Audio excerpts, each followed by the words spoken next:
Questions orales. The Honourable Leader of the Opposition.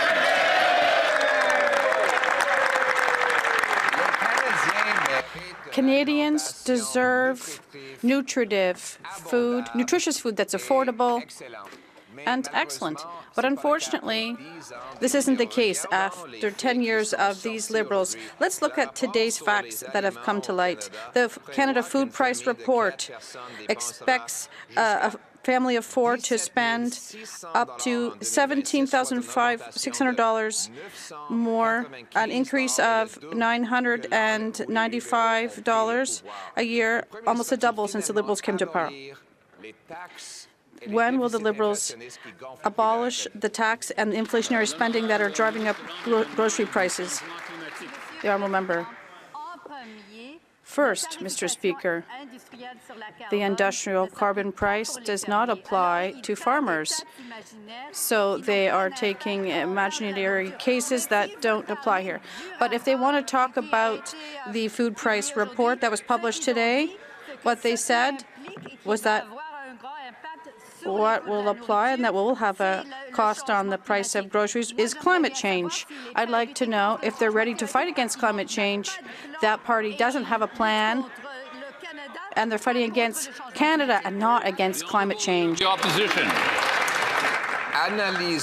Let's analyze the weekly spending for groceries. According to today's report data, in 2015, the years when the Liberals came to power, the average Canadian family spent $163 a week on groceries. Today, next year rather, it'll be $340 a week, the double. The government's costs have driven up grocery prices. When will they abolish taxes? The Honourable Government House Leader.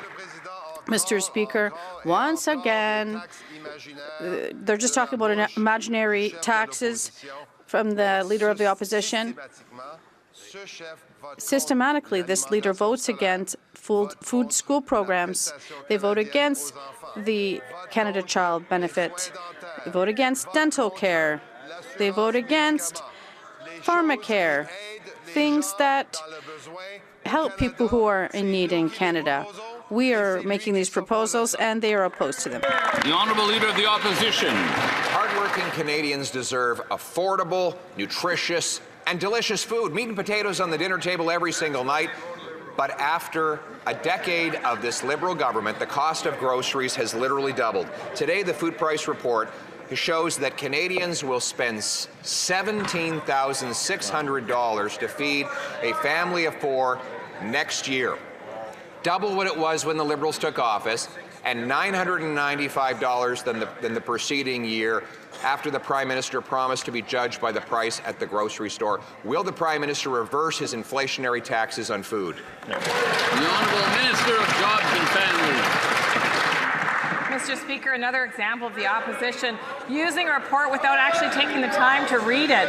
In fact, beef, one of the prices that's going up most dramatically, is directly linked to climate change. In fact, the report says that challenges persisted for producers throughout the year in Western Canada as they experienced a drought and input costs like feed rose. Mr. Speaker, we're focused on how to help Canadians. That's why today I was with Ontario signing the child care agreement. It will save families $10,400. Honourable Leader of the Opposition. This is the point in any Liberal term when they go from making promises to making excuses. The Prime Minister promised that he'd be judged by the prices at the grocery store. And let's look at those prices on a weekly basis. Today's report gives out data that shows that back when the Liberals took office in 2015, it was $163 a week to afford groceries for a family of four. Now it's $340, literally double. Liberal taxes on farmers, fertilizers, food processors, and packaging have all driven up the cost of food. Will they reverse these Liberal taxes on groceries? The Honourable Minister of Jobs and Families.